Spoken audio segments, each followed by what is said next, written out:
कलयुग में अब हम रहना नहीं चाहते। परीक्षित जी ने सोचा कि कलयुग के आते ही आते अगर सब लोग हैरान हैं तो क्यों ना हम कलयुग को मार दे, फिर से सतयुग आ जाए। तलवार निकाली और कलयुग से कहा कि कलयुग अब हम तुम्हें जिंदा नहीं छोड़ेंगे। महाराज क्यों? बोले तुम्हारे अंदर सब अवगुण भरे हुए हैं। कलयुग ने कहा महाराज ऐसा नहीं, जिस इंसान के अंदर गुण ही गुण है उसके अंदर कोई न कोई अवगुण जरूर होता है, और जिसके अंदर अवगुण ही अवगुण भरे हैं उसके अंदर कोई न कोई गुण जरूर होता है।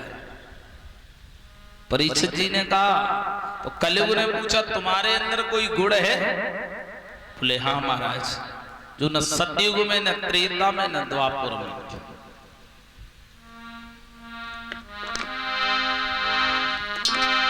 कलयुग केवल नाम आधारा,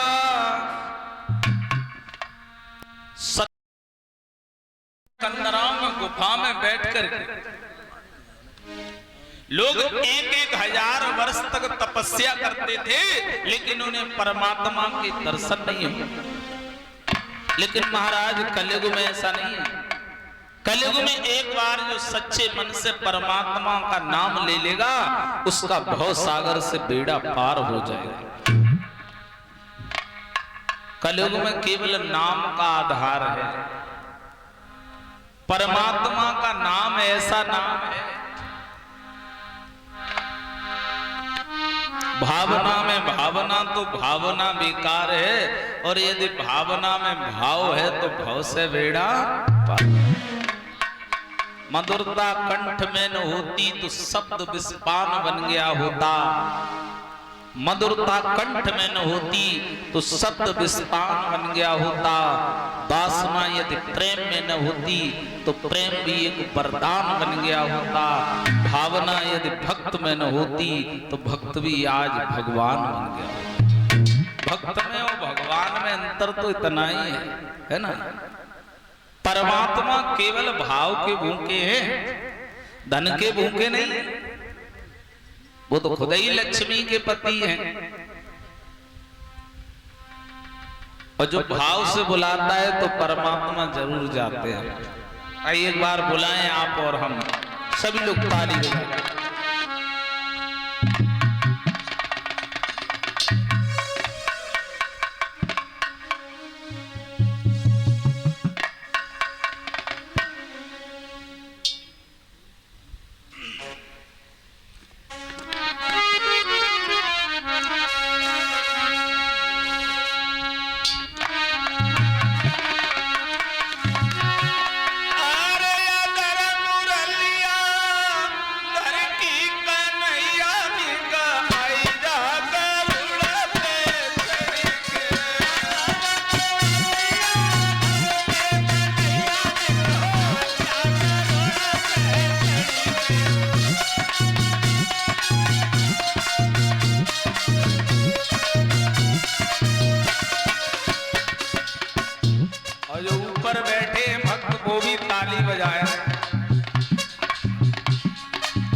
भगवान का दरबार है ना। ताली बजा करके सभी लोग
सूत जी महाराज समझाने लगे, हे सौनकाद ऋषियों,